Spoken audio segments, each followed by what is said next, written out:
This video is audio content only. It does not contain any video footage or images.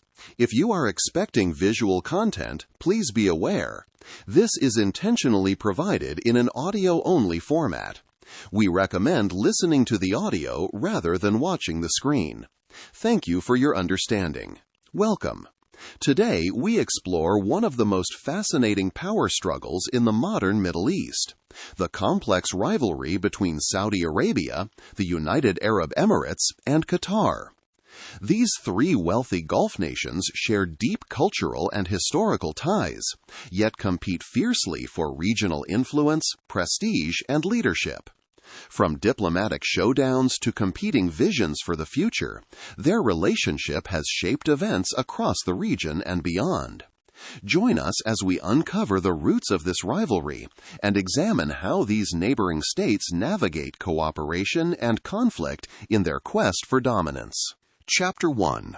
Brothers No More. In December 2025, Saudi warplanes bombed a port in Yemen to destroy weapons shipments from the United Arab Emirates. The target was not Iranian arms bound for Houthi rebels. It was Emirati equipment destined for forces that Abu Dhabi had trained, funded, and supported for nearly a decade. Saudi media launched an unprecedented campaign against the UAE, accusing it of betrayal and calling it Israel's Trojan horse in the Gulf. This was not a temporary dispute between allies. It was the public rupture of a relationship that had been fracturing for years, revealing that the pretense of Gulf brotherhood had given way to something more honest and more dangerous: open rivalry between three rulers whose ambitions for regional dominance proved fundamentally incompatible. Mohammed bin Salman, Crown Prince of Saudi Arabia, controls the region's largest economy and its most religiously significant territory. Mohammed bin Zayed, President of the United Arab Emirates, leads a state that built its power through commercial success and military effectiveness rather than size or religious authority.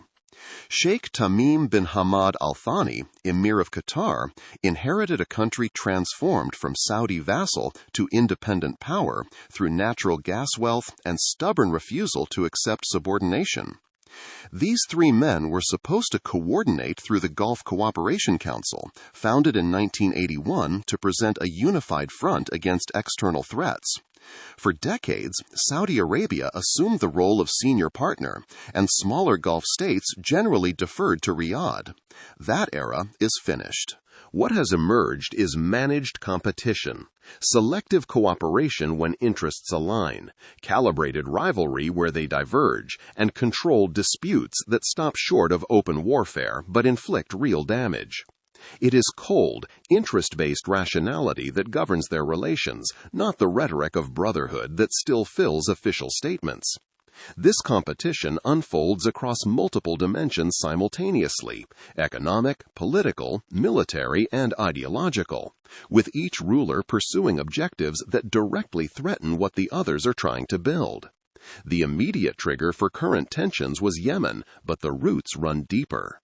In 2023, China brokered a rapprochement between Saudi Arabia and Iran that fundamentally altered regional dynamics. Riyadh, prioritizing Vision 2030's need for stability and investment over sectarian confrontation, normalized relations with Tehran without consulting its Gulf partners. The UAE had spent years backing forces fighting Iranian proxies. Qatar maintained close ties with Iran out of necessity and shared gas field geology. The Saudi decision to engage Tehran independently revealed that coordination among Gulf states was collapsing.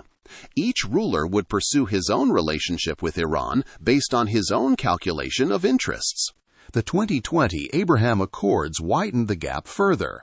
The UAE normalized relations with Israel, calculating that Israeli technology, intelligence cooperation, and American approval were worth abandoning decades of Arab consensus on Palestine. Saudi Arabia declined to follow, recognizing that its role as guardian of Islam's holiest sites made overt normalization politically impossible, at least without progress on Palestinian statehood. Qatar maintained its relationship with Hamas and positioned itself as mediator between Israelis and Palestinians.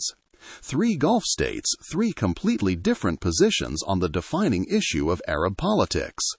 Economic competition intensified as Mohammed bin Salman launched Vision 2030 and made clear that Saudi Arabia intended to displace the UAE as the Gulf's commercial center. The UAE had spent decades building Dubai into a global hub that attracted multinational headquarters, processed massive cargo volumes through its ports, and made Emirates Airlines synonymous with Gulf aviation. Saudi Arabia responded with aggressive initiatives designed to redirect that commercial dominance toward Riyadh. This was not policy disagreement, it was economic warfare between supposed allies. Qatar faced pressure from both Saudi Arabia and the UAE, who viewed Doha's support for the Muslim Brotherhood and independent foreign policy as intolerable provocations. When the blockade came, Qatar endured it, relying on Turkey and Iran for supplies, demonstrating that it could survive Saudi and Emirati pressure indefinitely. The lesson was clear: wealth, strategic relationships, and determination could substitute for size or military power in securing independence. The tribal and historical context explains why these rivalries cut so deep. Different origins produced incompatible political cultures and competing visions of what the Gulf should become. Qatar's leaders spent generations navigating between stronger powers before gas wealth gave them resources to assert full independence. These different paths created rulers who understood power, legitimacy, and regional order in fundamentally incompatible ways. What makes this rivalry particularly volatile is that it coexists with continued need for cooperation. All three states face potential threats from Iran, though they respond to those threats differently. All depend on global energy markets and benefit from appearing stable to investors. All need access to Western technology and capital. This creates the managed competition dynamic, careful calibration of rivalry to avoid open conflict while still pursuing incompatible objectives. But the December 2025 events in Yemen, where Saudi Arabia bombed Emirati-backed forces and demanded UAE withdrawal within 24 hours, revealed how thin this management had become. Direct military action against an ally's proxies crossed lines that had previously constrained the rivalry. The personal characteristics of these three rulers make resolution difficult. Each has shown repeatedly that he will break rules and remove obstacles to achieve his objectives. Each has built power through methods that reflect his state's particular advantages and vulnerabilities. None is inclined to compromise when compromise means accepting subordination. These are not men shaped by traditions of consensus building or patient negotiation between equals. They are products of systems that taught them leadership meant imposing their vision, not accommodating others. Why does this matter beyond the Gulf? These three countries sit astride some of the world's most critical infrastructure. The Strait of Hormuz, between Iran and the UAE, handles about 1/5 of global oil trade and 1/3 of seaborne natural gas. The Bab el-Mandeb Strait, connecting the Red Sea to the Gulf of Aden near Yemen, channels about 10% of global maritime trade. Saudi Arabia remains the world's largest oil exporter. The UAE hosts major ports and logistics hubs that serve markets from East Africa to South Asia. Qatar is a dominant force in global liquefied natural gas markets. Instability among these states, or miscalculation that escalates their managed competition into something they cannot control, threatens energy security, shipping lanes, and regional stability in ways that would impact global markets immediately. The question is no longer whether this rivalry exists or whether it can be papered over with summit declarations. The question is whether it can be contained at the level of managed competition, or whether the fundamental incompatibility of these rulers' ambitions will drive them toward more destructive confrontation. Each has shown willingness to inflict costs on the others: economic pressure, proxy warfare, media campaigns. But each also recognizes that all-out conflict would damage their own interests. The coming years will test whether this calculation holds, or whether rulers shaped by radically different tribal traditions and driven by incompatible visions of regional order will find their competition spiraling beyond what any of them can manage. The Gulf they now compete to dominate is vastly different from the one their fathers knew, and the rules that once governed their relations no longer apply. Chapter 2. Three Rivals Take Shape. Mohammed bin Salman was not supposed to rule Saudi Arabia. His father, Salman bin Abdulaziz, was the 25th son of the kingdom's founder, far enough down the line of succession that his own son seemed unlikely to reach the pinnacle of power. The traditional Saudi system passed the throne between brothers of Ibn Saud before moving to the next generation, and by the time Salman became crown prince in 2012, many assumed the next king would come from a different branch of the sprawling royal family. The young Mohammed, born in 1985, grew up watching his father navigate the intricate politics of the House of Saud, but he was not groomed in the careful, consensus-building style that had characterized Saudi leadership for decades. This absence of traditional preparation would prove decisive. What shaped bin Salman was not patient tutelage and statecraft, but a burning impatience with the system he inherited. He watched Saudi Arabia's economy stagnate while Dubai flourished. He saw the kingdom's youth unemployment crisis worsen while foreign workers filled skilled positions. He observed the Wahhabi clerical establishment exercise veto power over social reforms that might have attracted foreign investment. And when his father became king in January 2015, the young prince saw his opportunity. Within weeks, he had convinced King Salman to appoint him defense minister and chair of the Council for Economic and Development Affairs.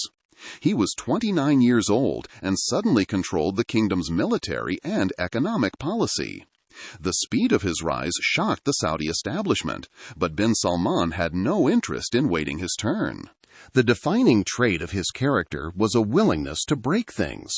In June 2017, he orchestrated the removal of his cousin, Crown Prince Mohammed bin Nayef, who had been widely respected in Washington for his work on counterterrorism.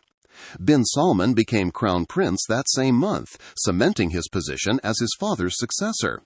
3 months later, in September, he announced that women would be allowed to drive, overruling decades of religious objections. In November, he ordered the arrest of dozens of princes, ministers, and businessmen, detaining them in the Ritz-Carlton Hotel in Riyadh until they agreed to hand over billions in assets. The message was unmistakable. The old rules no longer applied, and anyone who stood in his way would be removed. When Saudi journalist Jamal Khashoggi criticized the Crown Prince from exile in the United States, bin Salman ordered his murder in October 2018 at the Saudi consulate in Istanbul, a killing so brazen that it temporarily isolated the kingdom internationally. Yet this ruthlessness served a clear purpose. Bin Salman understood that Vision 2030 required more than incremental reform. The entire Saudi system needed to be rebuilt around economic growth rather than religious orthodoxy, around attracting capital rather than distributing oil rents, around competition with regional rivals rather than passive acceptance of subordinate roles. His lack of traditional grooming freed him from the constraints that had paralyzed earlier Saudi leaders. He did not owe his position to consensus among senior princes, so he did not need their permission to act. He did not share their memories of past failures and compromises, so he was not haunted by their caution. And he genuinely believed that Saudi Arabia's natural advantages, its size and religious significance and oil wealth, entitled it to dominate the region, if only someone had the will to make it happen. This conviction put him on a collision course with the UAE. For decades, Abu Dhabi and Dubai had built economic dominance through patient diversification, attracting multinational headquarters, developing world-class ports and airlines, and creating an environment where global capital felt welcome. Bin Salman looked at this success not as a model to emulate through cooperation, but as a challenge to overcome through competition. Saudi Arabia would displace the UAE as the Gulf's commercial center, or Vision 2030 would fail. The Al Saud had not spent 2 centuries building a kingdom only to watch a federation of 7 small emirates eclipse Riyadh in economic importance. Mohammed bin Zayed grew up in a different world entirely, Born in 1961, he was the third son of Sheikh Zayed bin Sultan Al Nahyan, who would become the UAE's founding father and first president when the federation formed in 1971. The young Mohammed received his military training at the Royal Military Academy Sandhurst in the United Kingdom, where he learned to fly helicopters and built relationships with British and American military personnel that would last decades. He absorbed a worldview that saw the UAE's survival as dependent on professionalism, meritocracy, and close alignment with Western security guarantees, rather than on religious legitimacy or tribal dominance.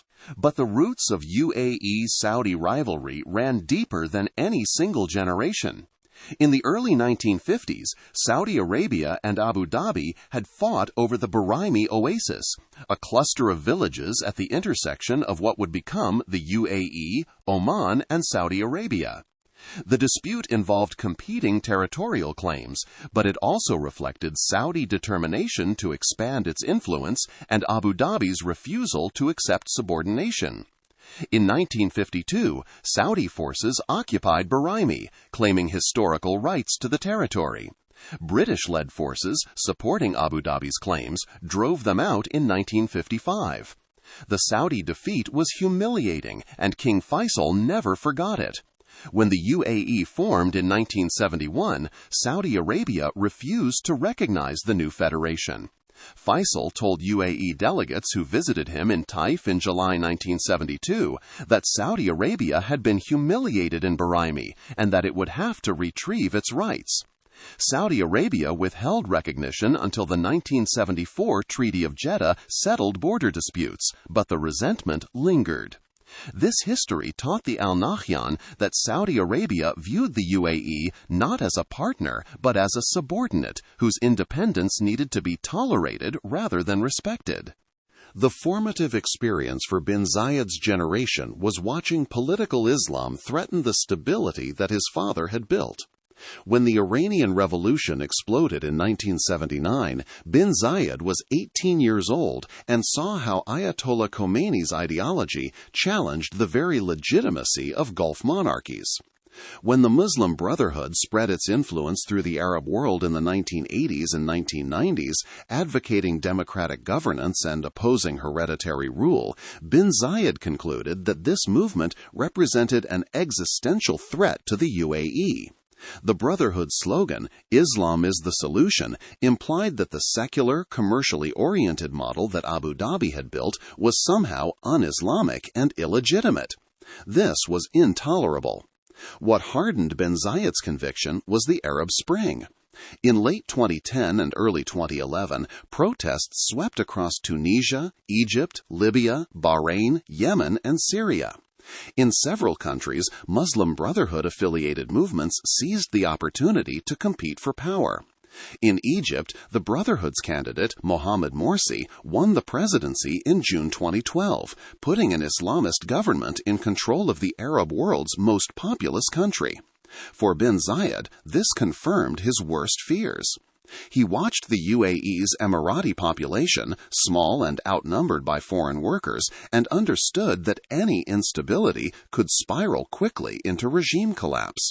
He concluded that the only rational response was to crush political Islam wherever it appeared, before it could threaten the Gulf.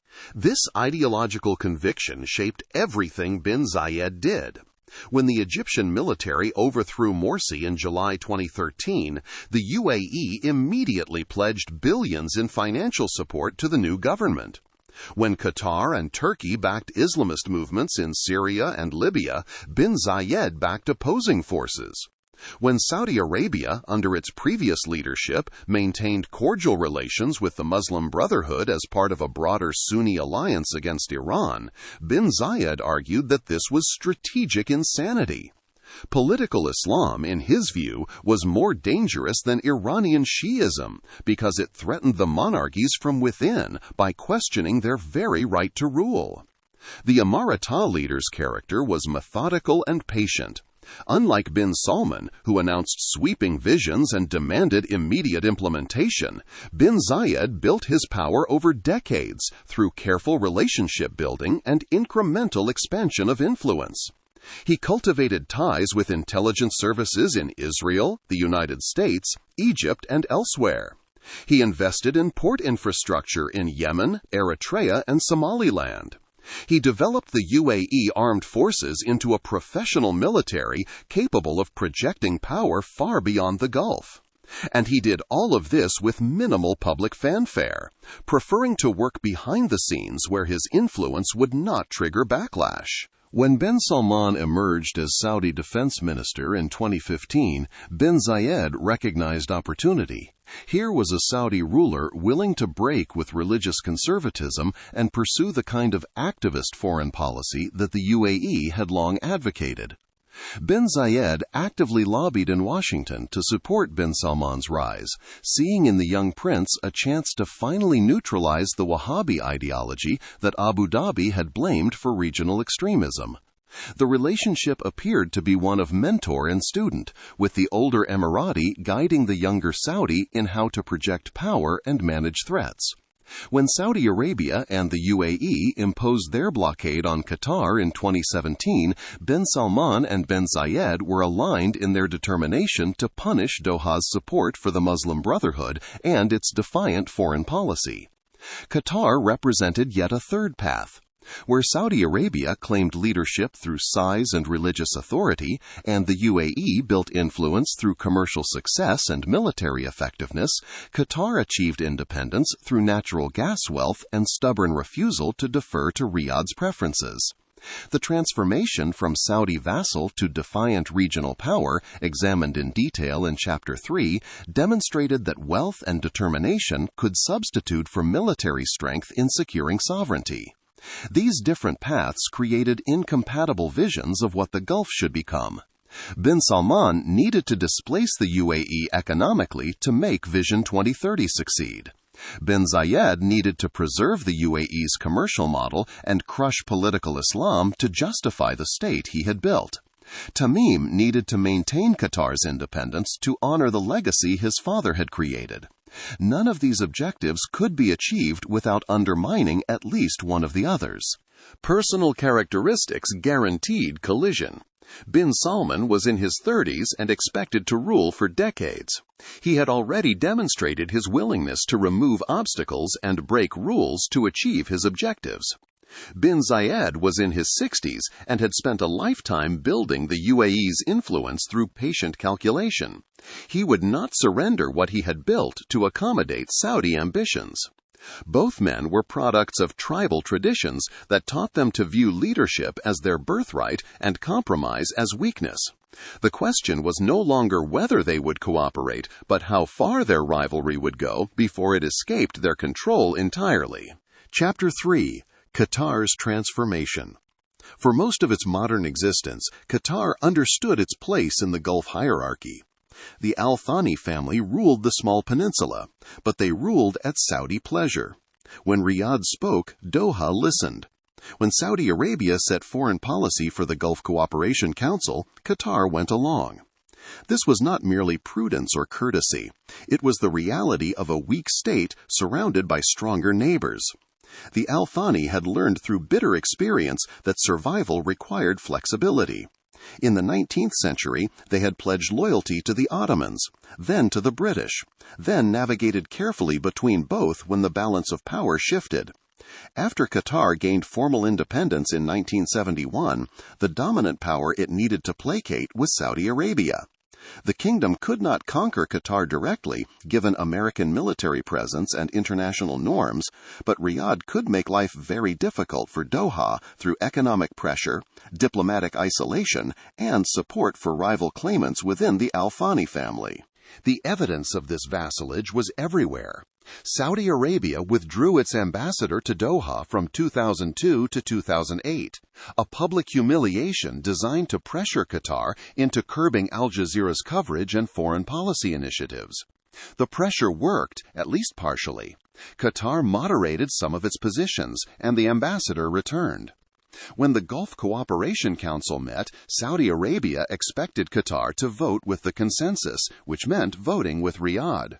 When regional conflicts erupted, Qatar was expected to support the Saudi position or at minimum stay silent.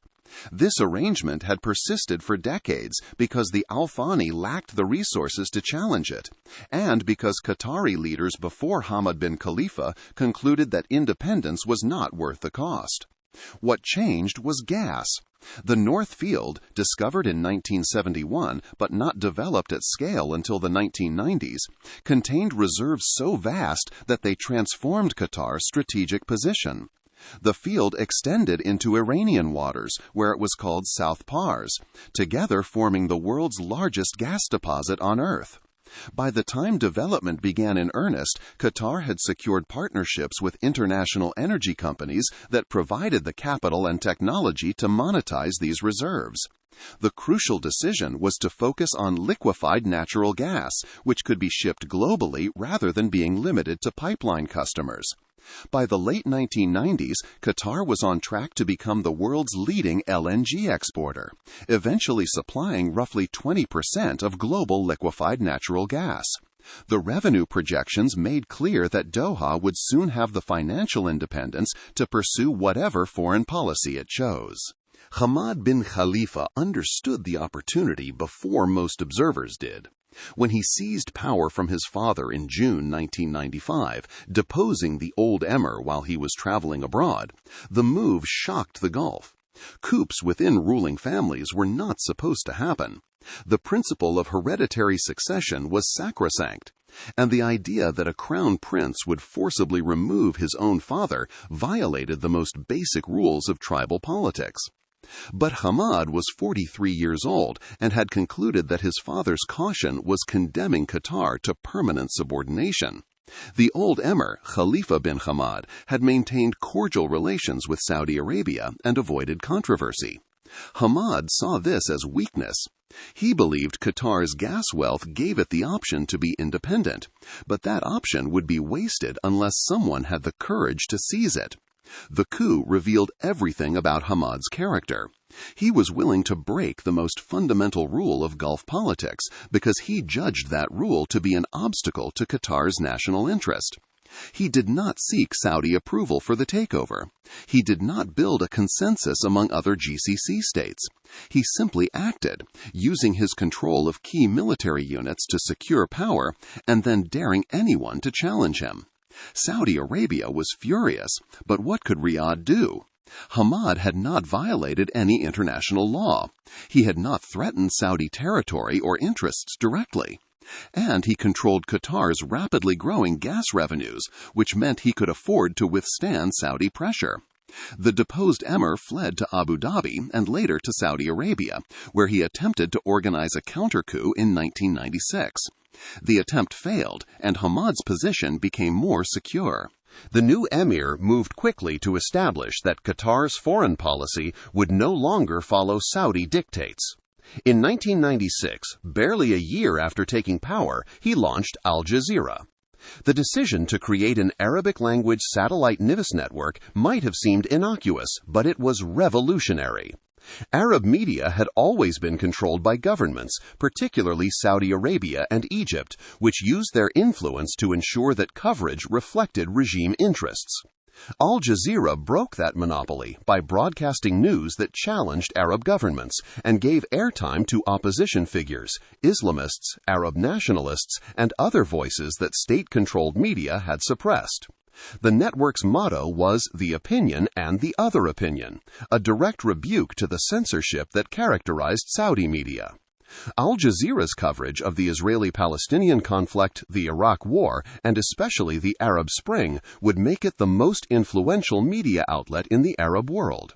The network gave extensive, sympathetic coverage to the Tunisian Revolution in January 2011, which ousted longtime President Zine El Abidine Ben Ali.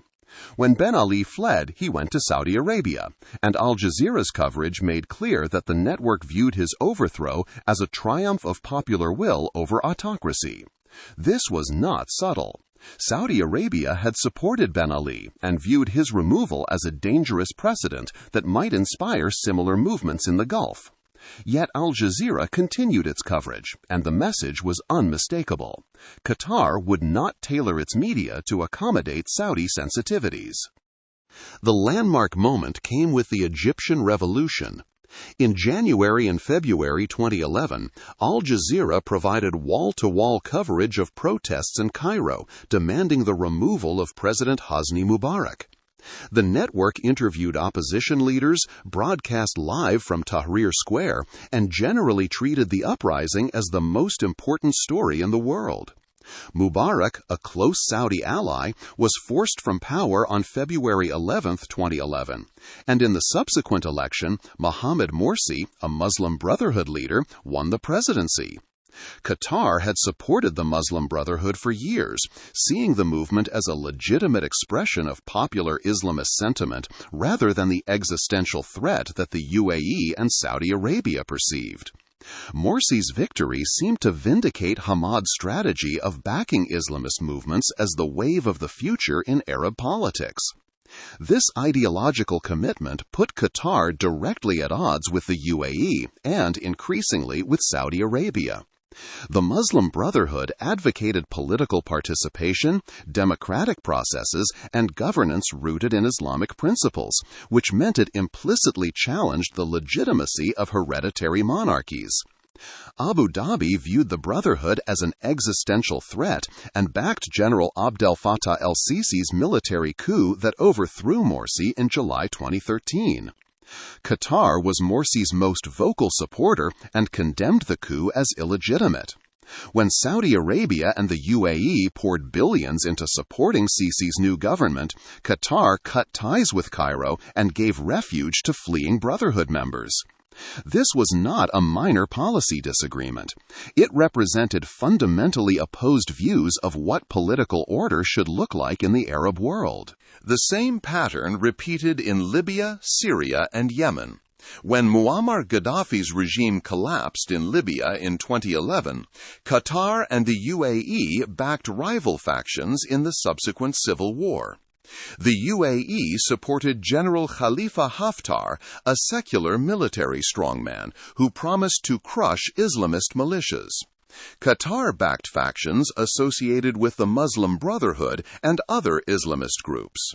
In Syria, Qatar supported rebels fighting Bashar al-Assad's regime, including groups with Islamist leanings, while the UAE eventually concluded that Assad's survival was preferable to a Brotherhood-influenced opposition. In Yemen, after Saudi Arabia and the UAE launched their intervention against the Houthis in 2015, Qatar participated initially, but was accused of maintaining back-channel communications with Iran and the Houthis. These contradictions could not be sustained indefinitely. Hamad's cultivation of controversial relationships extended beyond the Muslim Brotherhood. He hosted leaders from Hamas in Doha, allowing the Palestinian Islamist movement to maintain its political bureau in the Qatari capital. He welcomed Taliban officials for negotiations, positioning Qatar as an intermediary between the insurgents and the United States. He maintained diplomatic ties with Iran and emphasized that enmity with Tehran served no purpose for a small state that shared the world's largest gas field with the Islamic Republic. Each of these relationships gave Qatar leverage and influence, but each also infuriated Saudi Arabia and the UAE, which saw them as evidence that Doha was pursuing an agenda fundamentally at odds with Gulf security. Qatar's hosting of Al Udeid Air Base, the largest American military facility in the Middle East, gave it protection that smaller states rarely enjoyed, and leverage in Washington that allowed it to maintain its independence despite Gulf pressure. The first serious crisis came in March 2014. Saudi Arabia, the UAE, and Bahrain recalled their ambassadors from Qatar in a coordinated move that amounted to a diplomatic freeze. The three countries accused Qatar of interfering in their internal affairs, supporting the Muslim Brotherhood, and failing to implement a 2013 agreement among GCC states not to support groups that threatened the stability of member countries. The pressure was substantial. Qatar's land border with Saudi Arabia was its only overland connection to the outside world, and Saudi Arabia could close that border whenever it chose. Qatar held out for 8 months. Hamad had abdicated in favor of his son Tamim in June 2013, just before the crisis erupted, but the foreign policy was unchanged. Tamim was 33, educated at Sandhurst, and had grown up in a Qatar that was already independent and assertive. He did not share his grandfather's memory of subordination to Saudi Arabia. He knew only the Qatar that his father had built, a gas giant with global media reach and an indispensable role in regional diplomacy. The idea of capitulating to Saudi pressure was unthinkable. Eventually, in November 2014, Saudi Arabia and the UAE agreed to restore ambassadors after Qatar made certain concessions, including forcing some Muslim Brotherhood members to leave the country. But the underlying tensions remained unresolved. Then came the ransom payment that would trigger the final rupture.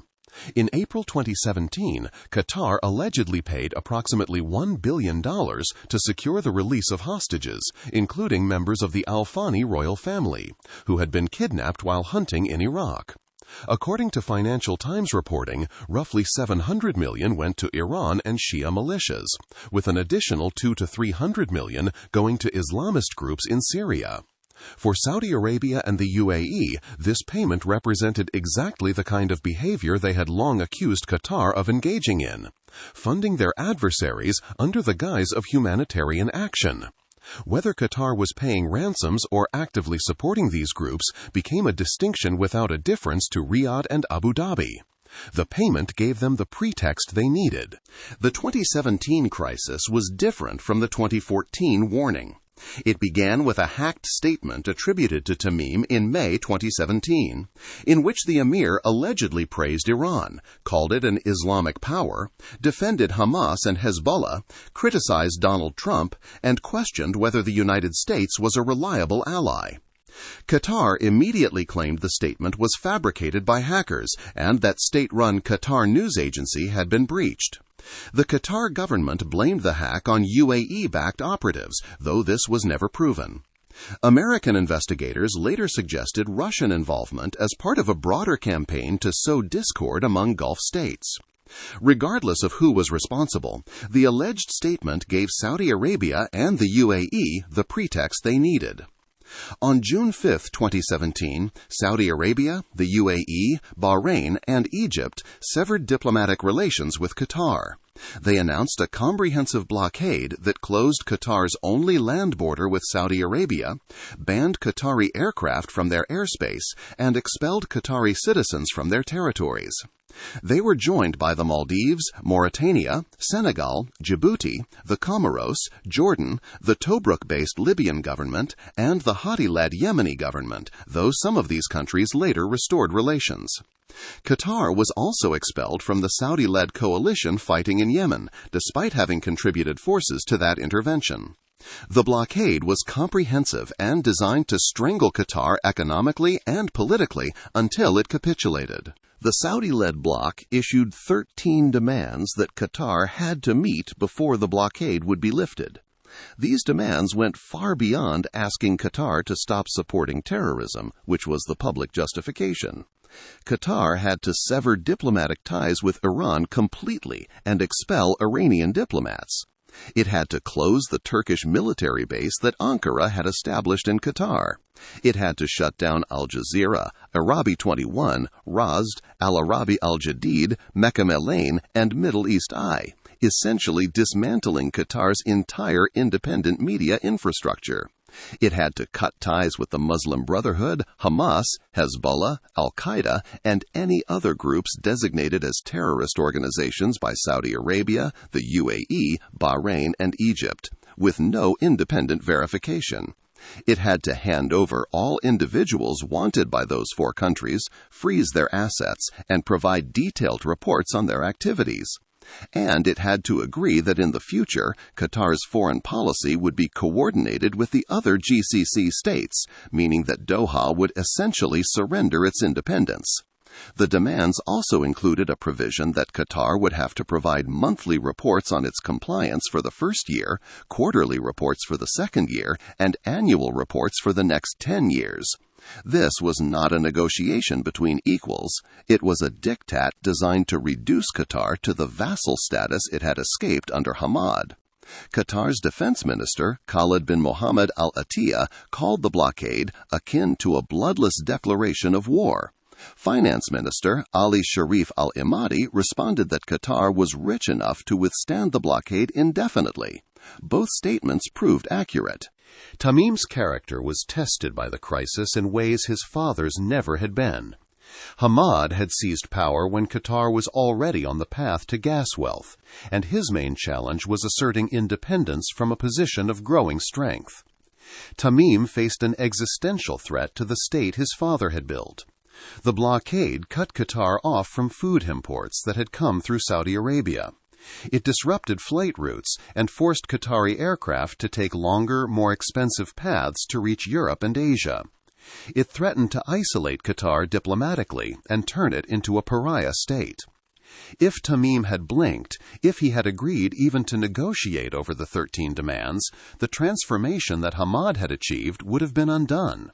Qatar would have returned to being a Saudi client, its foreign policy dictated from Riyadh, its media outlets shut down or censored, its relationship with Iran severed, and its role as an independent actor finished. Tamim refused to capitulate. He turned to Turkey and Iran for immediate support. Turkey, led by Recep Tayyip Erdogan, had its own rivalry with Saudi Arabia and the UAE and saw Qatar as a valuable ally. Turkish troops were deployed to Qatar to demonstrate Ankara's commitment to defending Qatari sovereignty. Turkish and Iranian food shipments replaced supplies that had come through Saudi Arabia. Qatar Airways rerouted flights through Iranian airspace, and Tehran opened 3 of its ports to handle Qatari trade. These were not ideal solutions. Reliance on Iran and Turkey created new dependencies, and gave Saudi Arabia and the UAE rhetorical ammunition to argue that Qatar was aligning with adversaries. But the alternative was capitulation, and Tamim judged that unacceptable. The economic impact of the blockade was real but manageable. Qatar's sovereign wealth fund, built on gas revenues, held hundreds of billions in assets that could be deployed to stabilize the currency and support key industries. The government invested in domestic food production, building farms and dairy facilities to reduce dependence on imports.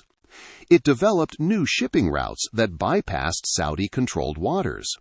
It continued exporting LNG to global markets, which the blocking countries could not disrupt without damaging their own interests. The blockade was painful but not crippling, and as months stretched into years, it became clear that Saudi Arabia and the UAE had miscalculated. The Al Thani family's history had prepared them for exactly this kind of crisis. For generations, they had survived by navigating between greater powers, never committing entirely to any one patron, always preserving room to maneuver. Hamad's coup in 1995 and his subsequent foreign policy were extensions of this tradition. He had judged that gas wealth gave Qatar the option to be fully independent rather than semi-autonomous, and he took that option. Tamim inherited his father's determination, but also his strategic patience. The blockade was not something to be ended through confrontation. It was something to be endured until the blocking countries recognized they could not achieve their objectives. By 2021, the blockade had failed. Qatar had not severed ties with Iran or Turkey. It had not shut down Al Jazeera. It had not expelled Hamas leaders or stopped supporting the Muslim Brotherhood. It had survived economically, maintained its international relationships, and demonstrated that it could withstand Saudi and Emirati pressure indefinitely.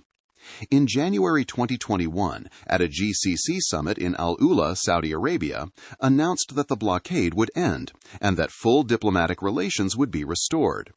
The Al Ula agreement was brokered by Kuwait and the United States, and it allowed both sides to claim a measure of success.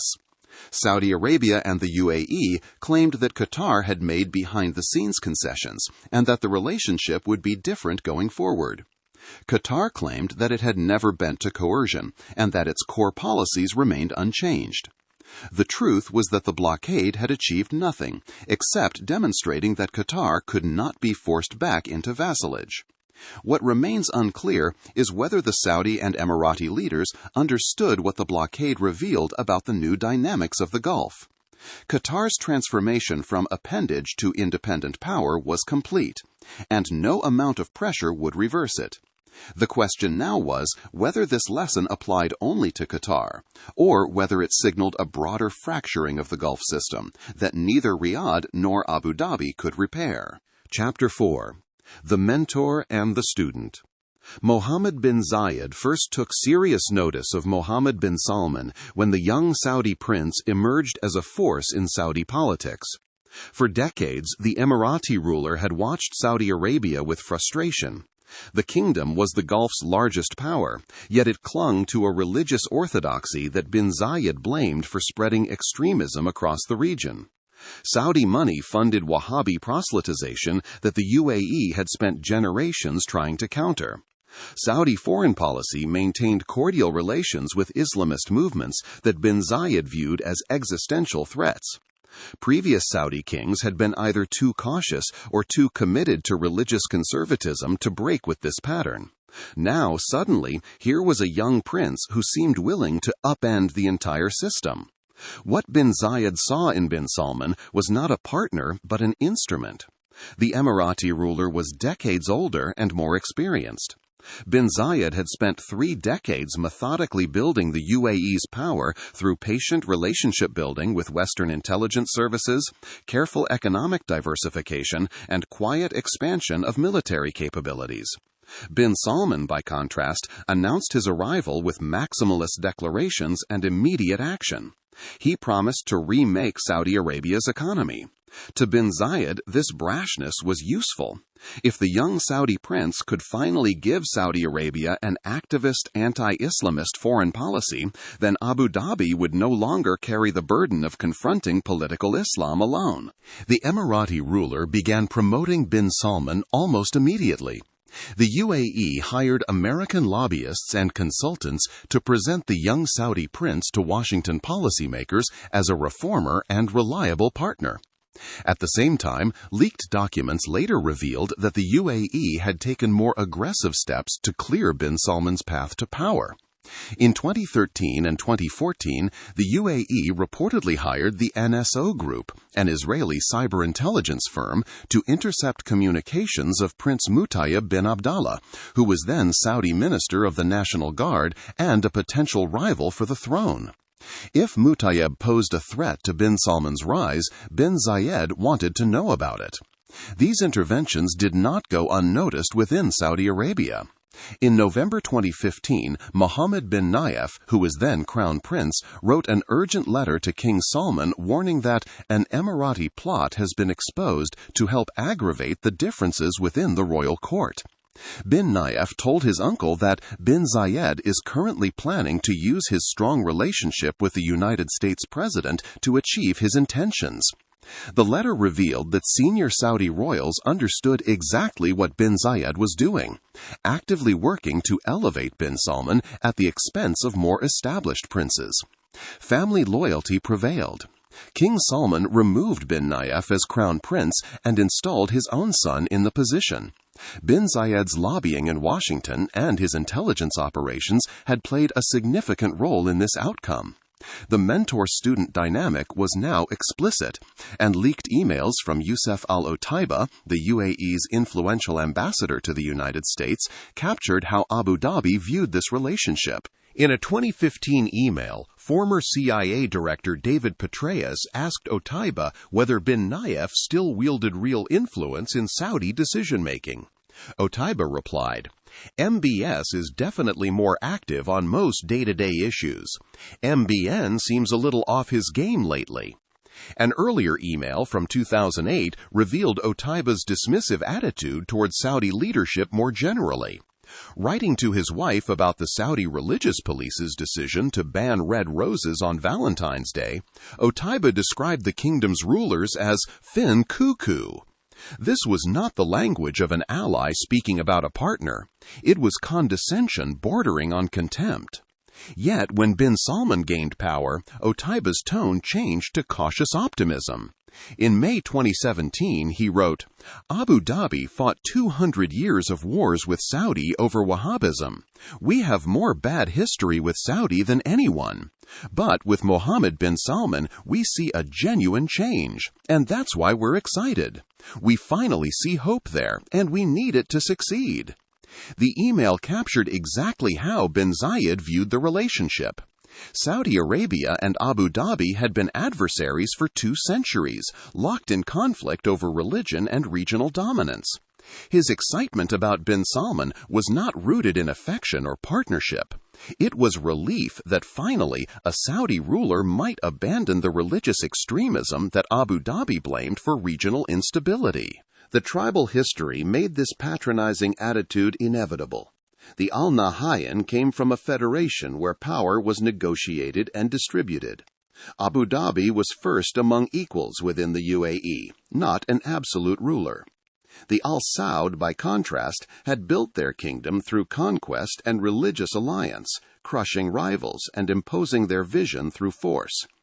The Al Saud claimed legitimacy as guardians of Islam's holiest sites and protectors of Sunni orthodoxy. The Al Nahyan claimed legitimacy through commercial success and pragmatic governance. These were incompatible political cultures, and 2 centuries of conflict had embedded mutual suspicion into both families' institutional memory. When bin Zayed promoted bin Salman, he was not trying to build an equal partnership. He was trying to make Saudi Arabia more like the UAE, which meant making it less religiously rigid and more commercially pragmatic. The assumption was that bin Salman would recognize this as wise guidance and follow bin Zayed's lead. The early signs suggested this strategy was working. Both saw Qatar's support for controversial movements and its media coverage through Al Jazeera as intolerable provocations. The 2 rulers aligned on foreign policy approaches that represented exactly the kind of activist, interventionist stance that bin Zayed had long pursued and that he was now teaching bin Salman to embrace. Yemen provided another arena for partnership. The UAE had joined Saudi Arabia's military intervention against the Houthis, and initially the 2 countries coordinated their operations. Yet even in these early years of cooperation, differences emerged. The UAE backed southern separatists who wanted to restore an independent South Yemen, while Saudi Arabia supported the internationally recognized government. The UAE opposed Islamist factions, while Saudi Arabia tolerated and even supported them as part of the anti-Houthi coalition. These contradictions could be managed as long as the primary enemy remained the Houthis. But bin Salman did not see himself as bin Zayed's student. He saw himself as crown prince of the largest, wealthiest, most religiously significant country in the Arab world. His character made him particularly unsuited to accepting a subordinate role. This was not a man who would defer to bin Zayed's guidance once their interests diverged. The relationship began fracturing across multiple fronts. In Syria, the UAE's early concern about Islamist groups led them to stop opposing Assad by 2016, while Saudi Arabia continued backing rebels longer. The UAE supported Syrian democratic forces, while Saudi Arabia backed different factions, revealing their different strategic priorities. In Somalia, the UAE recognized Somaliland and managed the port of Berbera through DP World, while Saudi Arabia remained allied with Somalia's federal government in Mogadishu, creating another area of strategic competition. The relationship also fractured over oil policy, with tensions erupting at July 2021 OPEC meetings when the UAE refused to support Saudi-backed production cuts, signaling it would pursue its own interests even when they conflicted with Riyadh's preferences. When bin Salman made clear that Saudi Arabia intended to displace the UAE as the Gulf's commercial center, the competition became existential. He announced major projects and initiatives designed to redirect commercial dominance toward Riyadh, wielding Saudi Arabia's size and market access as weapons against Emirati prosperity. By July 2023, when the Wall Street Journal published a detailed account of Saudi-UAE tensions, the relationship had deteriorated dramatically. According to the report, bin Salman had gathered journalists in December 2022 and declared that the UAE had stabbed us in the back over disagreements regarding Yemen policy and OPEC limits. Both Saudi Arabia and the UAE denied that relations were strained, but the public accusations suggested that whatever partnership had existed was finished. Yemen became the arena where the partnership shattered completely. Emirati-backed forces launched an offensive that overran Saudi-backed territory. Saudi Arabia responded forcefully, and the Yemeni government demanded that all UAE forces leave Yemen.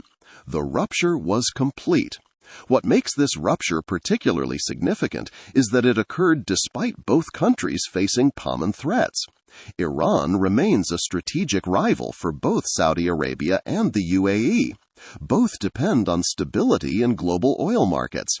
Yet these shared interests proved insufficient to overcome the fundamental incompatibility between bin Salman's determination to establish Saudi dominance and bin Zayed's refusal to accept subordination. The mentor-student relationship had always contained the seeds of its own destruction because it was built on a false premise, and the rulers' tribal histories made it impossible for either to back down once their interests diverged. Chapter 5. Vision Against Vision. Mohammed bin Salman first saw Dubai's skyline from the air in 2015, shortly after becoming defense minister. The Burj Khalifa pierced the desert haze at 828 meters, the tallest structure humans had ever built. The Palm Jumeirah sprawled across the Gulf in a shape visible from space, an artificial archipelago of luxury villas and hotels that had cost $12 billion to build and had become synonymous with excess and ambition. Dubai International Airport processed more than 78 million passengers that year, making it the world's busiest for international traffic. While Emirates Airline had become a global brand recognized even in cities that had never heard of the United Arab Emirates. The young Saudi prince understood what he was looking at. This was not merely infrastructure. It was a statement of primacy, a declaration that the future of the Gulf ran through Dubai, not Riyadh. For a man who believed that Saudi Arabia's size, population, and religious significance entitled it to regional dominance, this was intolerable. The humiliation was statistical and undeniable, measured in every metric his economic advisors would have presented: foreign investment ratios, headquarters locations, tourist arrivals, airline passengers. Between 2012 and 2022, the UAE attracted nearly 3.5 times as much foreign investment relative to GDP as Saudi Arabia.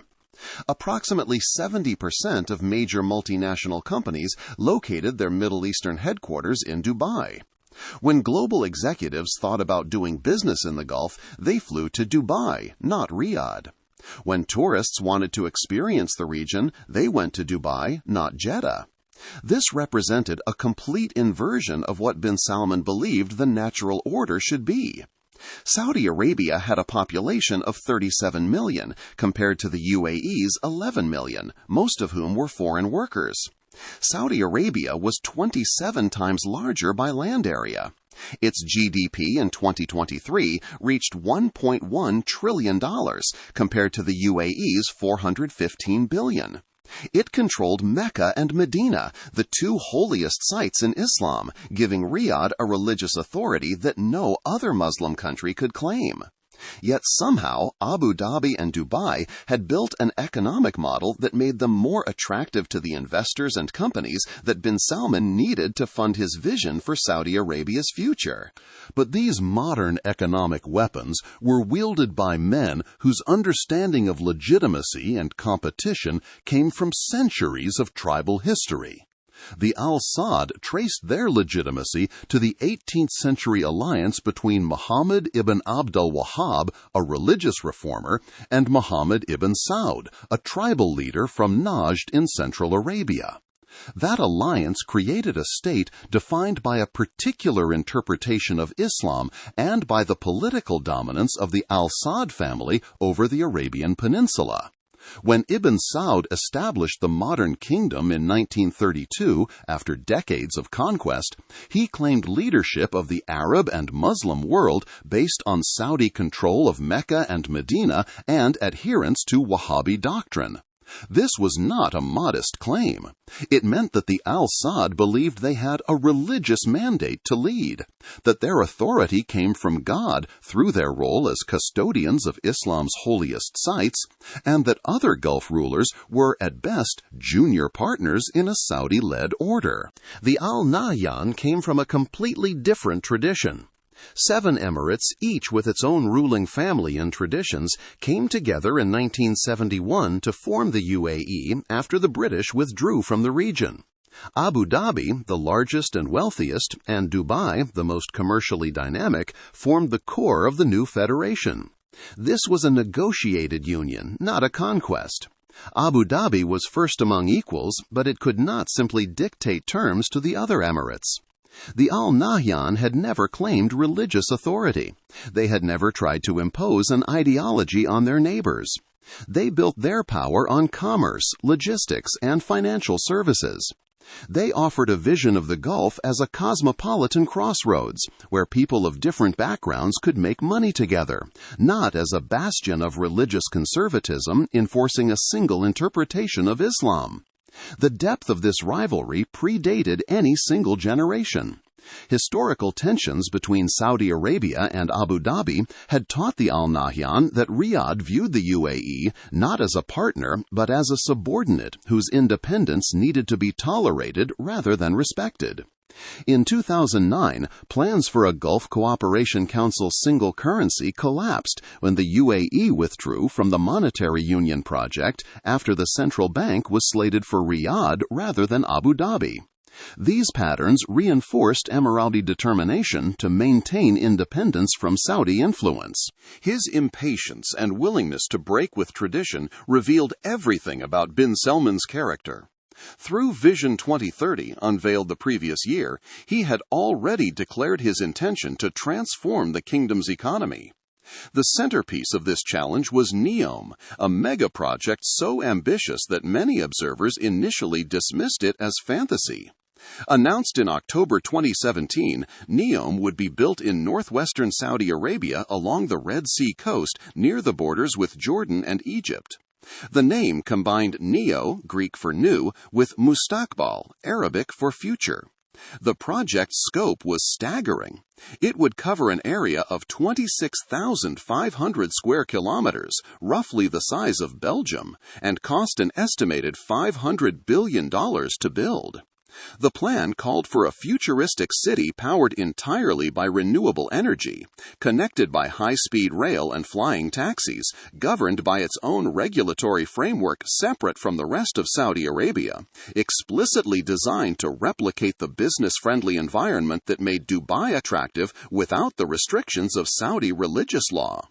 NEOM would have its own tax and labor laws, its own judicial system based on international standards rather than Saudi religious courts, and social policies that would allow mixed-gender workplaces, entertainment, and a lifestyle far more liberal than anything permitted in Riyadh or Jeddah. This was not merely a construction project. It was a direct challenge to everything Dubai represented. The UAE had spent decades building its reputation as the one place in the Gulf where global companies and expatriates could operate in an environment that felt familiar and comfortable. Dubai offered alcohol licenses for non-Muslims, nightclubs, beach clubs, and a social atmosphere that attracted hundreds of thousands of Western and Asian professionals who wanted Gulf salaries without Gulf social restrictions. Abu Dhabi had built world-class museums, including the Louvre Abu Dhabi, and positioned itself as a cultural destination. The UAE's free trade zones, more than 40 of them, allowed foreign companies to operate with 100% ownership and minimal taxation, making Dubai the natural base for firms doing business across the Middle East, Africa, and South Asia. NEOM promised to do all of this, but bigger, newer, and backed by the unlimited resources of the Saudi state. Bin Salman deployed Saudi Arabia's size and market access as weapons in this competition. In 2021, the kingdom announced that it would only award government contracts to companies that established their regional headquarters in Saudi Arabia. This was a direct attack on Dubai's concentration of multinational offices. The Saudi government spent hundreds of billions annually on infrastructure, defense, and services, and access to those contracts was crucial for international firms operating in the Gulf. The choice was stark: move your headquarters from Dubai to Riyadh or lose your access to the Saudi market. Dozens of companies began the relocation process, recognizing that they could not afford to be shut out of the region's largest economy. The Saudi offensive extended to trade policy. In July 2021, Riyadh began imposing higher tariffs on goods produced in free trade zones, with the policy stipulating that goods manufactured in free zones or utilizing Israeli inputs would be excluded from preferential treatment. This explicitly targeted the UAE's economic model. These zones were crucial to Dubai's success in attracting businesses that wanted a Gulf presence without the restrictions of operating in Saudi Arabia. By raising tariffs, Saudi Arabia made it more expensive for companies to use Dubai as a regional manufacturing or distribution base while serving the Saudi market. The kingdom also required foreign trucks to obtain special permits to transport crops and livestock within Saudi borders, creating bureaucratic barriers that disrupted trade flows that had previously moved freely between the UAE and Saudi Arabia. The competition extended to tourism and entertainment. Since early 2021, Saudi Arabia had committed a minimum of $6.3 billion in sports agreements, surpassing the total expenditure of the preceding 6 years by more than fourfold. In December 2023, the MDLBEST Soundstorm Festival in Riyadh drew massive crowds, marking what organizers claimed was the largest music festival in the Middle East, a direct challenge to Dubai's entertainment dominance. Bin Salman launched Riyadh Air in 2023 to compete directly with Emirates, the UAE's global airline brand that operated a fleet of more than 250 aircraft. The kingdom also invested over $100 billion to transform itself into a sea and air logistics hub. The Jeddah Islamic Seaport was planned to become the largest and busiest port in the Middle East and North Africa, directly challenging Emirati ports like Khalifa Port in Abu Dhabi and Jebel Ali in Dubai. Yet beneath these headline announcements, the Saudi strategy faced real obstacles. Hotel profitability data revealed the UAE's operational advantages. Between 2019 and 2023, Saudi gross operating profit margins improved from 42% to 48%, while UAE margins rose from 33% to 42%. Food and beverage margins showed similar patterns.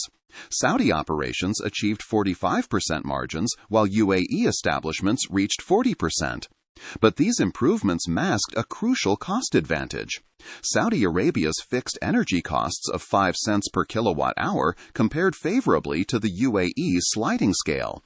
Yet Dubai's established infrastructure, trained workforce, and proven regulatory framework still attracted businesses despite higher operating expenses. Mohammed bin Zayed had grown up in this commercial, pragmatic tradition. He had spent decades methodically building the UAE's influence through patient relationship building rather than bold declarations.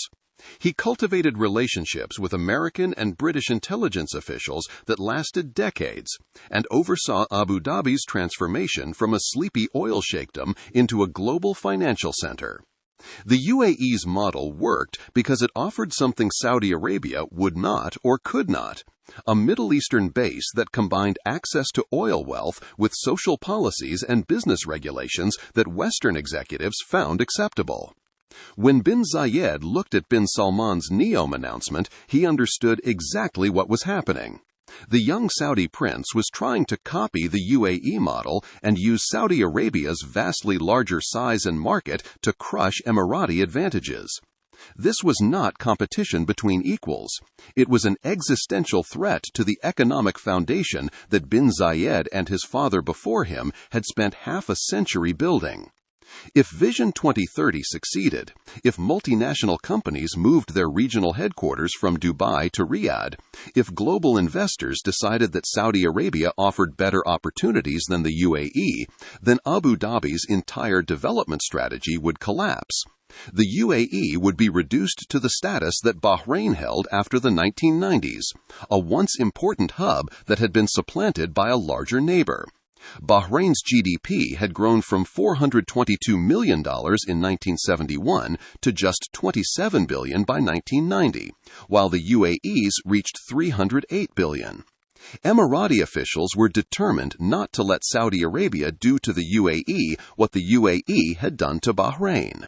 Bin Zayed was methodical and patient, and he believed that these qualities would ultimately triumph over bin Salman's impulsive risk-taking.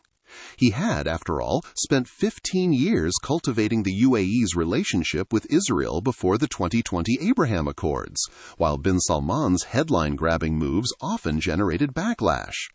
The UAE could pivot faster, respond more quickly to changing circumstances, and maintain the kind of stable, predictable environment that businesses needed.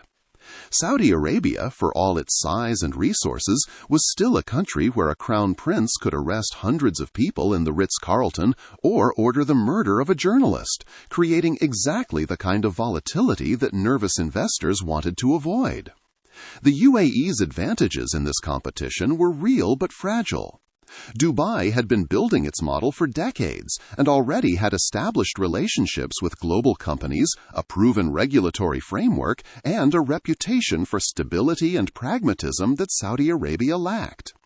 With just over 1 million Emirati citizens out of a population of 11 million, the UAE could change policies quickly without needing to manage the social and political complexities of a large citizen population. Saudi Arabia had approximately 20 million citizens who expected government employment, subsidies, and respect for religious traditions.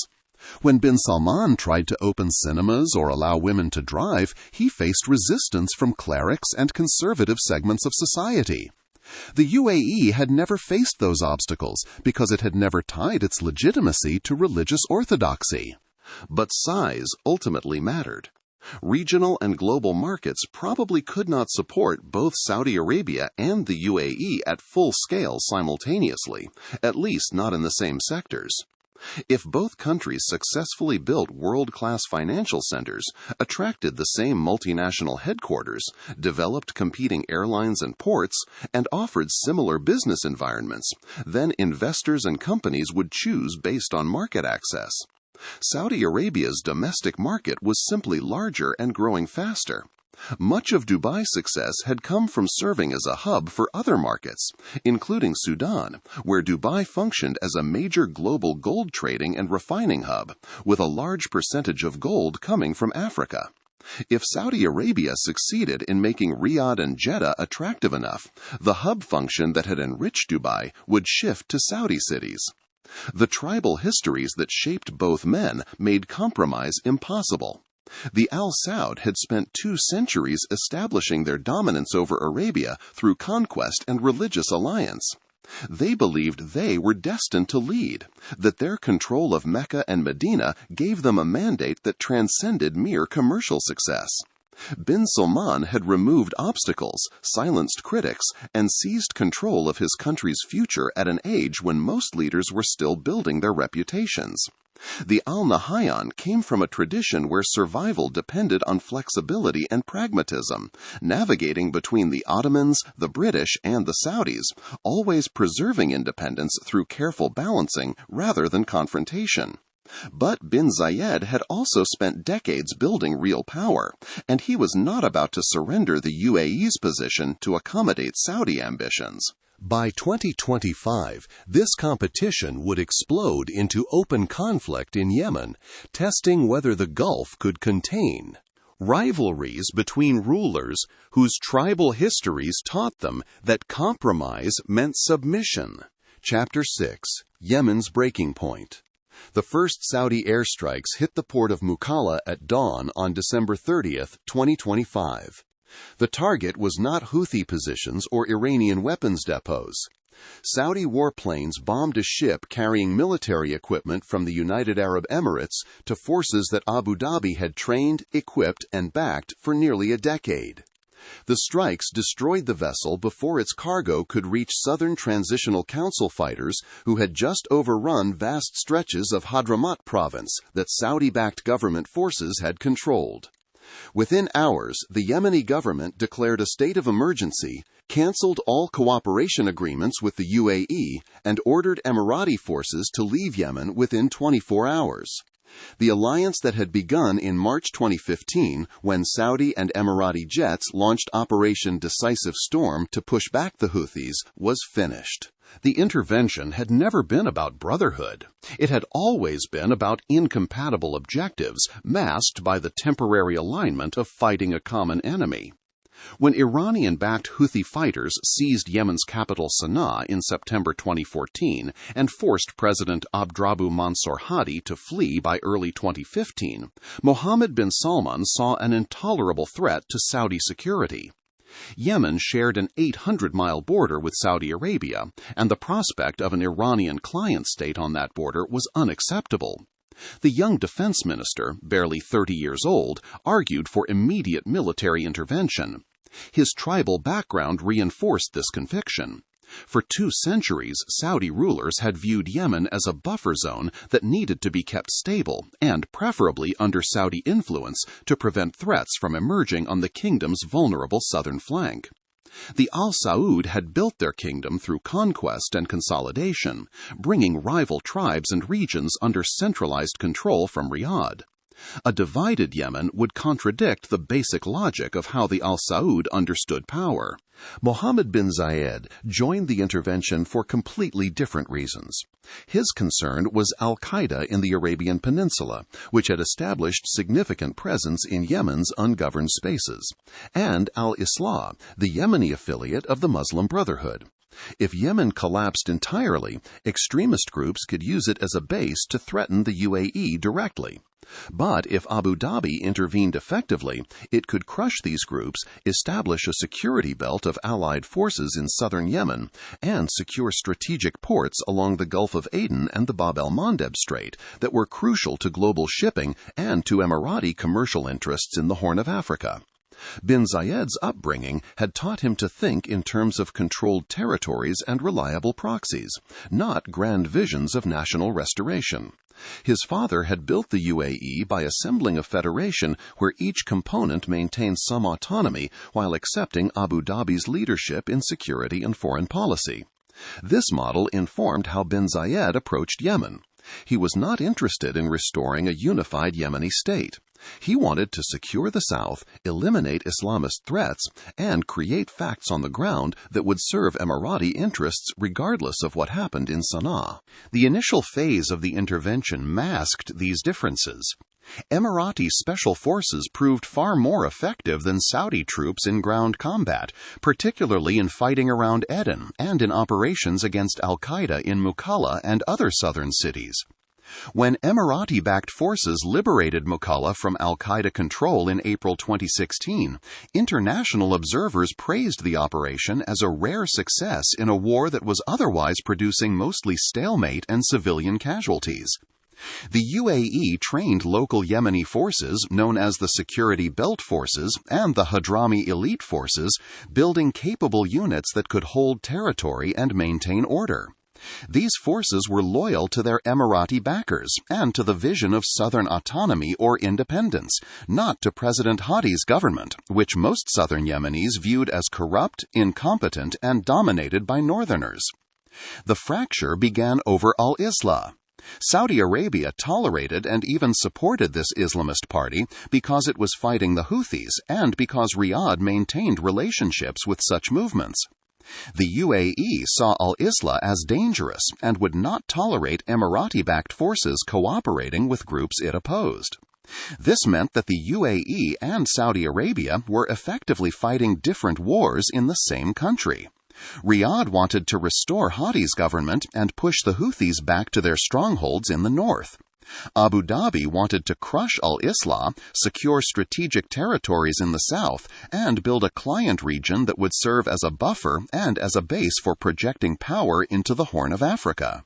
By 2017, the Southern Transitional Council emerged as the political face of Southern separatism, demanding restoration of an independent South Yemen that had existed from 1967 until unification with the North in 1990. The STC had clear Emirati backing, and it controlled many of the security forces that the UAE had trained.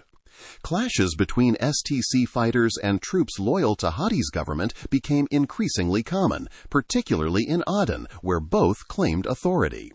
Saudi Arabia tried to mediate these disputes, but bin Zayed was not interested in compromise.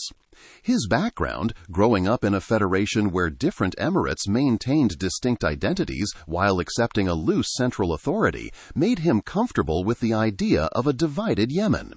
The Al Nahyan had never believed in forcing disparate populations into artificial unity. The UAE's withdrawal of most combat forces in July 2019 should have eased tensions, but it had the opposite effect.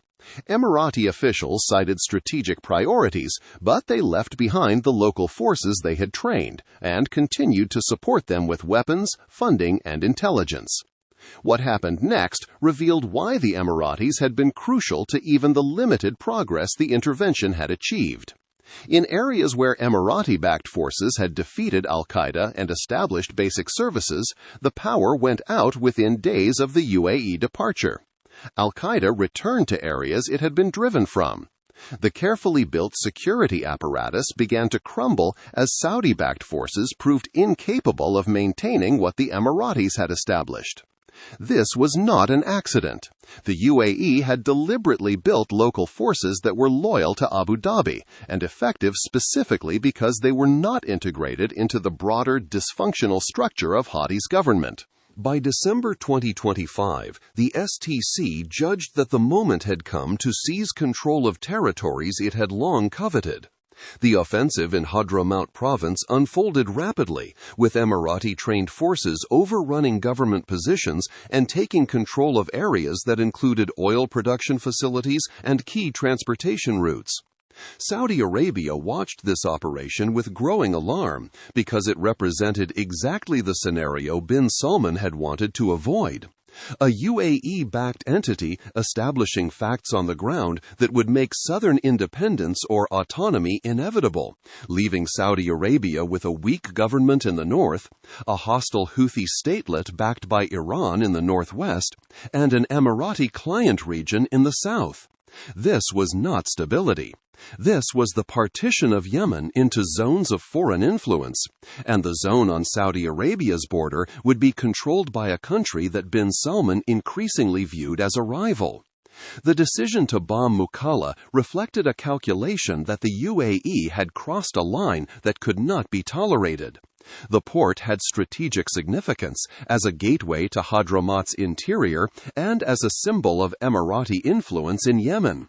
By destroying weapons shipments before they could be offloaded, Saudi Arabia signaled that it would use military force to prevent the UAE from consolidating control over territories that Riyadh considered vital to its interests. The tribal dimension made this confrontation particularly bitter. 2 centuries of Saudi efforts to secure the southern border and manage relationships with Yemeni tribes informed how Riyadh viewed the conflict. Historical tensions between the two powers had taught the Al Nahyan that Saudi Arabia viewed the UAE not as a partner, but as a subordinate whose independence needed to be tolerated rather than respected. The idea that the Al Nahyan would now interfere in a region where the Al Saud had been the dominant external power for generations was intolerable. It violated the unstated hierarchy that Riyadh believed should govern Gulf politics. From bin Zayed's perspective, the Saudi reaction confirmed his long-held suspicions that Riyadh would never accept the UAE as an equal partner. The Emiratis had done the hard fighting in Yemen while Saudi forces struggled. They had built effective local units while Saudi-backed forces remained corrupt and incompetent. They had achieved actual results against al-Qaeda while Saudi Arabia maintained relationships with al-Islah. And now, when the UAE-backed forces demonstrated their capability by taking territory, Saudi Arabia responded with airstrikes and ultimatums. The media campaign that followed was unprecedented in its intensity. Saudi newspapers and commentators, clearly operating with official approval, accused the UAE of betrayal, of serving Israeli interests, of sowing chaos across the region. One prominent Saudi academic called the UAE Israel's Trojan horse in the Gulf, an accusation designed to question Abu Dhabi's Arab and Islamic credentials in the most inflammatory terms possible. The attacks were coordinated and sustained, suggesting direction from the highest levels of Saudi leadership. The UAE's response was characteristically measured. Abu Dhabi did not launch reciprocal media attacks, but Emirati companies withdrew from a major defense exhibition scheduled in Saudi Arabia, and the STC forces that had triggered the crisis remained in control of the territories they had seized, suggesting that the UAE had no intention of genuinely withdrawing its support regardless of Saudi demands. Yemen was supposed to be a demonstration of Saudi capability. Instead, it became a demonstration of Saudi limitations and of the UAE's ability to pursue its own agenda, regardless of Saudi preferences. The question was no longer whether these two rulers could cooperate when their interests aligned. The question was whether their rivalry could be contained, or whether men shaped by radically different tribal traditions and driven by incompatible visions of regional order would find their competition spiraling beyond what either could control. The December 2025 Saudi airstrikes on Emirati-backed forces in Yemen marked the end of an era. The pretense of Gulf brotherhood has given way to something more honest and more dangerous: open rivalry between three rulers whose ambitions proved fundamentally incompatible. Mohammed bin Salman's determination to establish Saudi dominance through Vision 2030, Mohammed bin Zayed's refusal to surrender the UAE's commercial primacy, and Sheikh Tamim's defense of Qatar's hard-won independence represent visions of regional order that cannot coexist peacefully. This matters far beyond the Gulf. These three countries control critical shipping lanes, dominate global energy markets, and sit astride infrastructure that the world economy depends on. The question is no longer whether this rivalry exists, but whether it can remain managed competition or will spiral into something none of them can control. What happens when rulers shaped by centuries of tribal conflict wield 21st century economic and military power in pursuit of incompatible goals? The answer will determine not just the future of the Gulf, but the stability of global energy supplies and trade routes that billions depend on. Thank you for listening.